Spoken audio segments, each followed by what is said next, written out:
Sa Villamor Air Base sa Pasay, binigyan ng departure honors ang napatay na scout ranger na si Captain Gromel Auman bago iuwi ang kanyang labi sa Tugigaraw, Cagayan. Isa si Auman sa mga nasawing sundalo sa nagpapatuloy na opensiba ng militar laban sa Bangsamoro Islamic Freedom Fighters sa Maguindanao. May news to go si Jay Sabale. Jay. Hawi pauwi na sa kanyang lalawigan sa Cagayan ang nasawing Scout Ranger sa Maguindanao na si Captain Gromel Auman ng 33rd Infantry Battalion. Pasado alas 7:30 ng umaga nang lumipad ang C-130 papuntang Tugigaraw na mag-uuwi sa labi ng nasawing kapitan. Kasabay niya sa C-130 ang kanyang pamilya at mga escort. Mag-aalas 5:30 nang ialis sa libingan ng mga bayani ang labi ni Captain Auman. Binuhat ang kanyang ataol ng kanyang mga kasamahan sa Scout Ranger.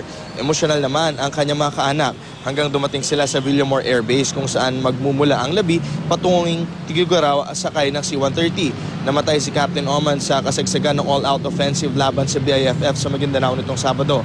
Sinusubukan daw i-rescue ng unit ni Auman ang ilang sugatang sundalo nang tamaan siya ng shrapnel sa leeg. Kagabi binigyan ni AFP Chief of Staff General Gregorio Katapang ng posthumous award na Gold Cross Medal si Auman. Bago ang awarding nagkaroon ng necrological service para sa nagsasang sundalo. Nagsalita ang dalawa niyang kaklase sa Officers Candidate Course o OCS. Isa umanong halimbawa ng tapat na sundalo si Auman na veterano ng Zamboanga Siege.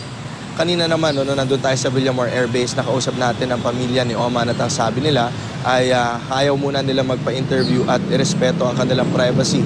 Samantala sa Villamor pa rin, tanging yung paglipad lamang ng C-130 ang pinayagang pakunan.